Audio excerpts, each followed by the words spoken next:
Assalamualaikum warahmatullahi wabarakatuh. Perkenalkan kami dari kelompok bersama ingin mempresentasikan tentang analisis performa perusahaan X. Pertama-tama perkenalkan saya Ilham Maulana Cahyadi dengan NIM 102125000194. Halo, perkenalkan nama saya Muhammad Satria Sandi dengan NIM 102025000451. Perkenalkan, nama saya Aisyah Paramesti Deviani Taraja dengan NIM 10201225000131.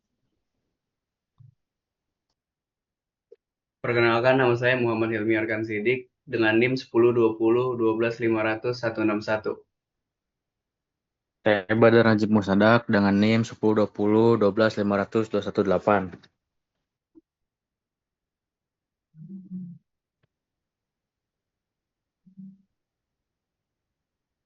Oke, di sini yang slide pertama saya akan menjelaskan perbedaan sudut pandang keilmuan dalam sistem industri di bidang teknik industri, manajemen, dan teknik logistik.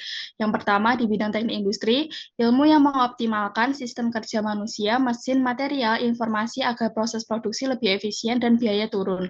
Yang kedua, manajemen, ilmu yang mengatur perencanaan, pengorganisasian, dan pengambilan keputusan supaya tujuan perusahaan tercapai secara efektif dan menguntungkan. Yang terakhir, teknik logistik, ilmu yang mengatur perencanaan, pengorganisasian, dan pengambilan keputusan supaya tujuan perusahaan tercapai secara efektif dan menguntungkan. Untuk keilmuan di bidang teknik industri, fokus utamanya itu efisien dan perbaikan sistem kerja, objek analisisnya itu proses produksi, tenaga kerja, mesin waktu kerja, dan kualitas produk.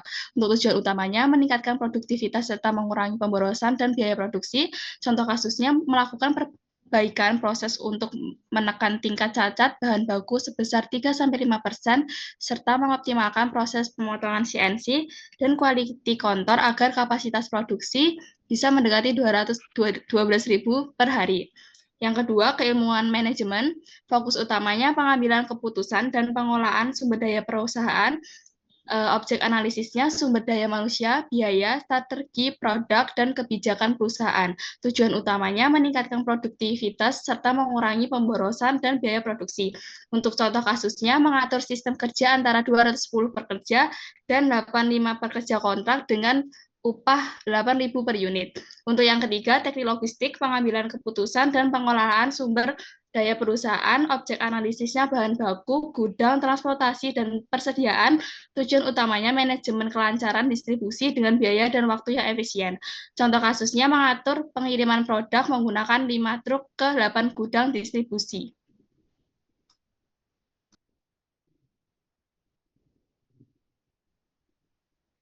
Oke, selanjutnya kami akan menjelaskan profil singkat perusahaan X dan tantangan yang dihadapi. Perusahaan X merupakan perusahaan manufaktur berskala menengah yang berlokasi di Kota Bandung dan memproduksi kursi kantor ergonomis. Produk yang dihasilkan terdiri dari dua tipe utama, yaitu kursi standar dan kursi premium dengan fitur tambahan untuk meningkatkan kenyamanan penggunanya. Dalam kegiatan operasionalnya, perusahaan ini didukung oleh 210 pekerja tetap yang menangani proses inti produksi mulai dari pemotongan bahan baku hingga pemeriksaan akhir dan quality control. Selain itu, terdapat 80 pekerja kontrak atau borongan yang difokuskan pada proses perakitan kursi sehingga dapat membantu percepatan dan output produksi. Kapasitas produksi perusahaan mencapai sekitar 1.200 unit kursi per hari, dan distribusi produk dilakukan ke berbagai kota menggunakan armada truk kontainer milik perusahaan. Namun, dalam menjalankan operasionalnya, perusahaan X juga menghadapi beberapa tantangan. Salah satu tantangan utama adalah ketidaksesuaian bahan baku sekitar 3-5%, seperti besi berkarat, busa cacat, dan kain robek, yang menyebabkan pemborosan serta menurunkan efisiensi produksi. Selain itu, perusahaan juga menghasilkan berbagai jenis limbah produksi seperti sisa potongan besi, busa sintetis, serta komponen plastik cacat yang membutuhkan ruang penyimpanan cukup besar. Pengelolaan limbah yang belum terstruktur dengan baik menyebabkan perusahaan harus menanggung biaya tambahan untuk penyimpanan sementara limbah. Beberapa limbah seperti debu cat powder coating dan busa sintetis juga berpotensi mencemari lingkungan karena bersifat berbahaya dan sulit terurai.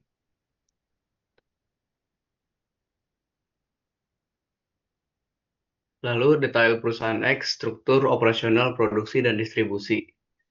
A. Profil operasional. Lokasi dan kapasitas. Lokasinya di Bandung. Kapasitas produksi maksimal 12.000 unit kursi per hari. Jam kerja Senin sampai Jumat 8 jam kerja efektif per hari. Tenaga kerja 210 pekerja tetap. Menangani proses utama produksi, pemotongan, pengelasan, pengecatan, dan perakitan. 85 pekerja kontrak, pemasangan komponen kecil, upah 8.000 per kursi.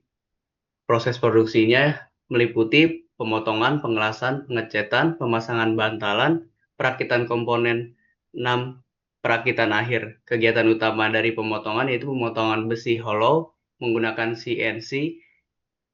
Terus pekerja tetap, masalah yang ada ketidaksesuaian bahan baku 3-5%. Solusinya yaitu standarisasi proses penerimaan bahan. Yang kedua, dilakukan oleh pekerja tetap, masalahnya yaitu limbah produksi dari sisa potongan besi. Solusinya yaitu jual ke supplier besi bekas. Yang ketiga, dilakukan oleh pekerjaan tetap, masalahnya yaitu limbah tinggi. Solusinya yaitu upgrade sistem ventilasi dan coating recovery system. Yang keempat yaitu dilakukan oleh pekerja tetap juga, ketidaksesuaian bahan baku, masalahnya solusinya yaitu quality control. Yang kelima, dilakukan oleh pekerja kontrak, sistem upah per unit, masalahnya yaitu sistem upah per unit menciptakan fokus pada kecepatan, tidak ada jaminan kualitas. Solusinya yaitu evaluasi sistem kontrak. Yang keenam yaitu dilakukan oleh pekerja tetap. Masalahnya yaitu ketidaksesuaian bahan baku dari supplier dapat lolos hingga ke tahap QC. Solusinya yaitu implementasi pengecekan kualitas di setiap tahap produksi. Buat perjanjian supplier dengan klausul kualitas dan denda ketidaksesuaian.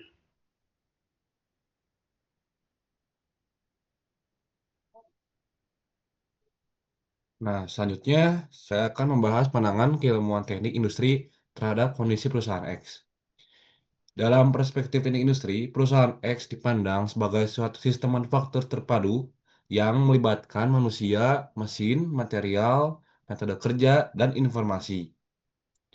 Proses produksi kursi kantor ergonomis mencakup pengelolaan bahan baku, penggunaan mesin seperti CNC circular saw, serta penerapan quality control untuk menjaga mutu produk. Teknik industri menilai bahwa perbedaan status tenaga kerja, yaitu pekerja tetap dan borongan, perlu dikelola dengan baik agar tidak menurunkan kualitas maupun produktivitas kerja.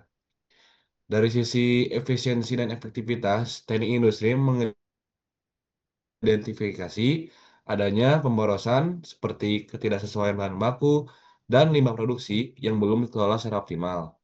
Hal ini berdampak pada peningkatan biaya produksi, risiko lingkungan, serta penurunan nilai tambah perusahaan.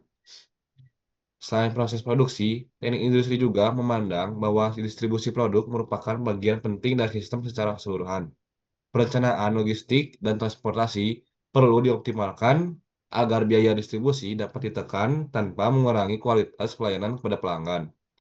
Dari aspek kualitas dan kepuasan pelanggan, konsistensi kualitas produk sejak awal proses hingga produk sampai ke konsumen menjadi perhatian utama, terutama karena perusahaan melayani dua segmen pasar dengan standar kualitas yang berbeda.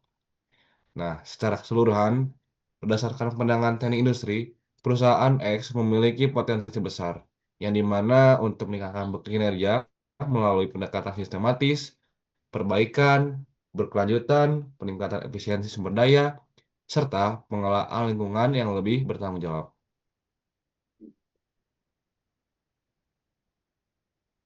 Pandangan keilmuan manajemen. Dari sudut pandang manajemen, perusahaan X dipahami sebagai sebuah entitas bisnis yang harus dikelola secara strategis agar mampu mencapai keuntungan yang optimal dan berkelanjutan. Kebijakan pertama yang dapat dibuat yaitu pada aspek manajemen sumber daya manusia, perusahaan perlu menyempurnakan kebijakan tenaga kerja dengan menyeimbangkan produktivitas dan kualitas. Sistem borongan bagi pekerja kontrak sebaiknya tidak hanya berbasis jumlah unit, tetapi dilengkapi dengan indikator kualitas, misalnya potong upah atau bonus berbasis tingkat cacat produksi.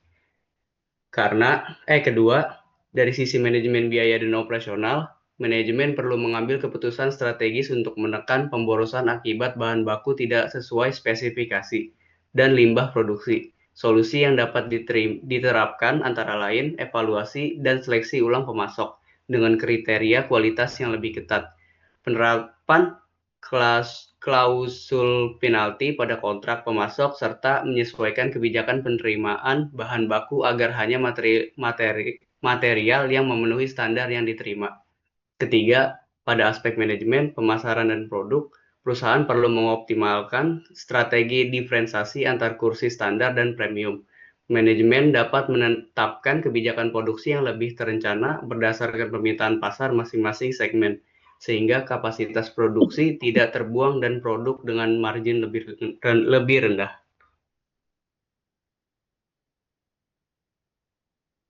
Selanjutnya, pandangan dari teknik logistik.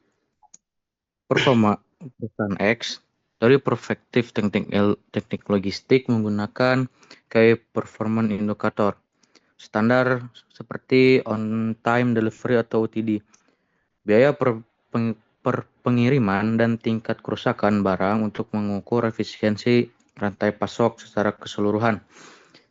Melalui pendekatan terintegritas yang mencakup transportasi multimodal seperti laut, darat, dan udara, pergudangan canggih, serta sistem tracking real-time berbasis IoT dan AI.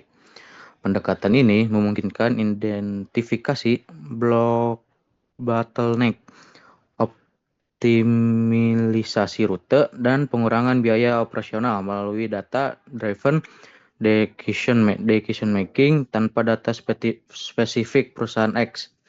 Analisis hipotesis menerapkan logistik performance index (LPI) dan KPI utama untuk mengevaluasi kekuatan serta area perbaikan. Efisiensi ini tercermin dalam pengurangan lead time pengiriman hingga 25-30% via optimalisasi rute dinamis dan konsolidasi kargo, sambil menekankan biaya operasional 15-20% berkat inventory management, just-in-time, dan predictive analytics untuk demand forecasting. Namun, kelemahan utama meliputi ketergantungan pada infrastruktur eksternal yang rentan delay, tingkat utilisasi armada di bawah 80%, serta risiko disruptif seperti fluktuasi bahan bakar yang menuntut peningkatan pada green logistik dan diversifikasi supplier.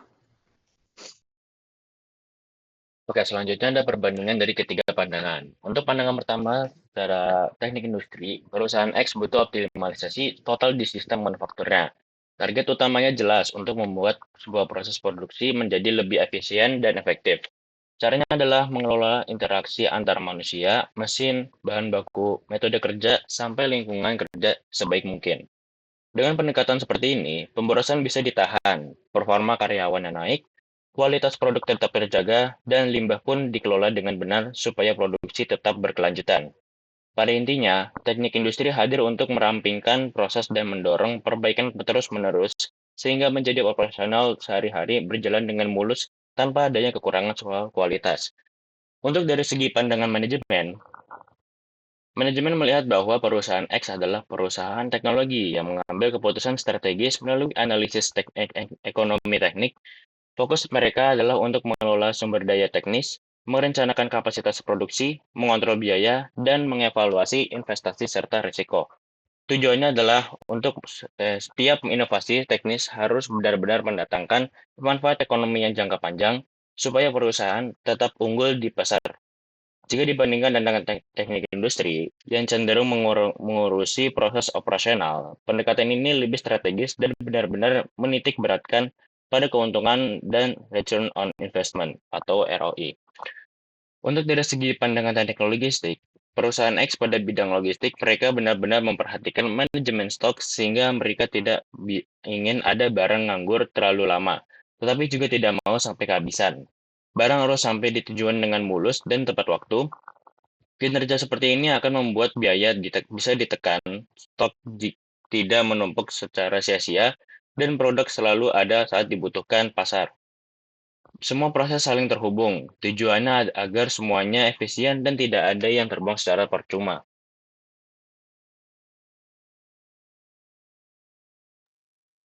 Selanjutnya, 3 keputusan strategis perusahaan X. Penerapan perbaikan berkelanjutan berbasis sistem.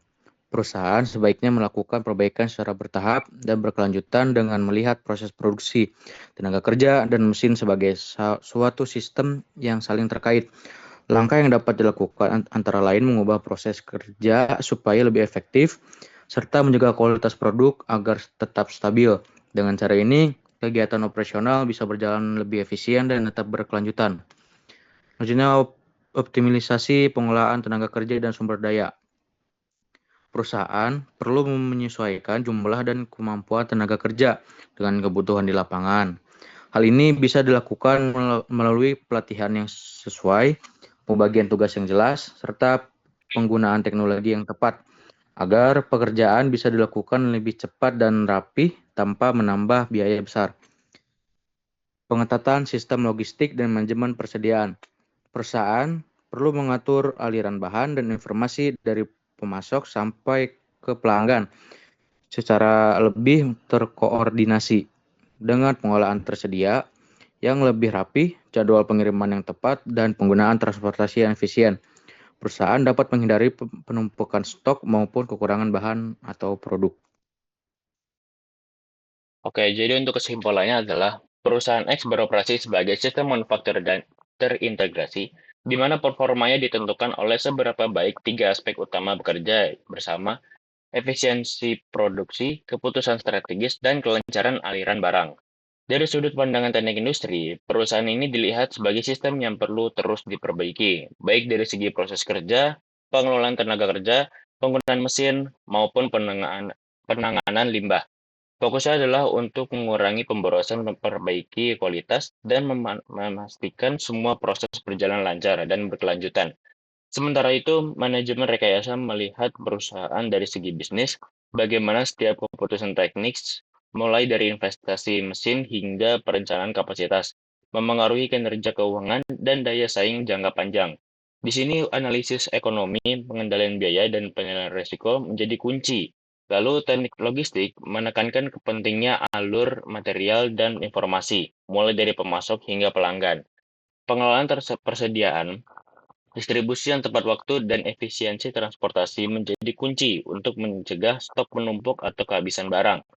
Ketiga pendekatan ini tidak bekerja terpisah, melainkan saling melengkapi. Dengan menggabungkan optimasi proses, teknik industri, keputusan yang bijak, manajemen rekayasa, dan aliran logistik yang lancar atau teknik logistik, perusahaan bisa mencapai peningkatan produktivitas, pengurangan biaya, kualitas dan yang konsisten, serta keberlanjutan dalam jangka panjang. Intinya, keberhasilan perusahaan X bukan hanya soal mesin atau produknya, tetapi juga bagaimana semua sistemnya bekerja sama secara utuh dan seimbang. Sekian dari kelompok kami, kurang lebihnya mohon maaf. Wassalamualaikum warahmatullahi wabarakatuh.